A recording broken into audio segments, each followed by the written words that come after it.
Welcome back to my lecture on probability and statistics, and in this section we're going to talk about Chebyshev's inequality. So Chebyshev's inequality is the probability that our random variable is extreme, so we're going to first center it, and then we're going to say that it is outside of k standard deviations, that the probability of that occurring is less than or equal to 1 over the number of standard deviations squared. So again, what we're saying here is that we have some centered random variable where mu is the mean of x. And the probability that the distance away from 0 that this value will take on is k standard deviations in probability is less than or equal to 1 over k squared. So let's draw that real quick. So if we have our x-axis and we center it around 0, the probability that x minus mu, we'll say in the positive direction in this way, and this is k standard deviations away at this point.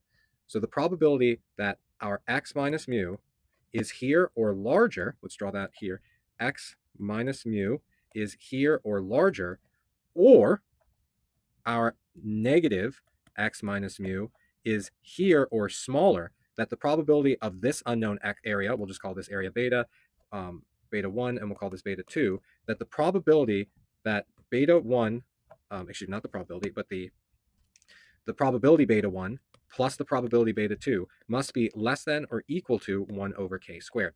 If that seemed confusing, we're going to simplify, or we're going to put this in a different form. We're going to put this in a different form, and perhaps the visualization will be easier. So we're going to rewrite it down here. Probability x centered is extreme is bounded by 1 over k squared. Now, we're going to move. Now, standard deviation must always be positive because the variance is a squared number. And the square root of a squared number, we also want the positive version of this. So this must be positive. So we're going to do the probability of x minus its mean divided by its standard deviation is greater than or equal to k. That probability is bounded by 1 over k squared. Now, because it's positive, I don't need to worry about flipping this sign. The next thing we're going to do is flip this sign. So to do that, I have to understand that the probability of A is equal to 1 minus the probability of A's complement. We'll discuss the proof of this later.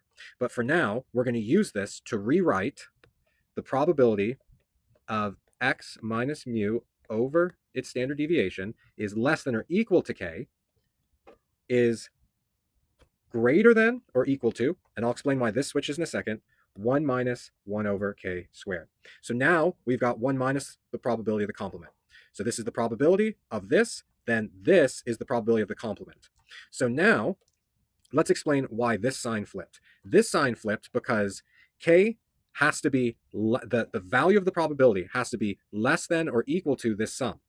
So this sum can get smaller, means that this part here, that means this part here is getting bigger. And that's what we have here. This part here is getting bigger. Okay, let's talk about this structure. If we have a random variable x, we just have any random variable x. If the expected value of x exists and the variance of x exists, we can always perform this transformation of x. We can center it and we can scale it. So now I'm going to write down Chebyshev's inequality as the probability that z is less than or equal to k is greater than or equal to 1 minus 1 over k squared. Now we have a much simpler version of the inequality.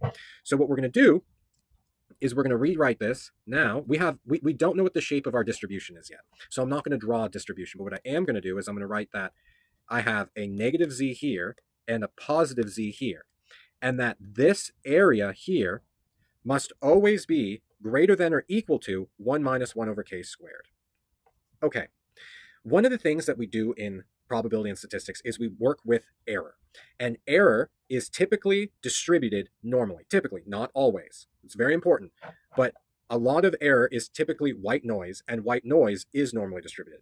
So let's draw this same concept using the concept of white noise. So we're going to draw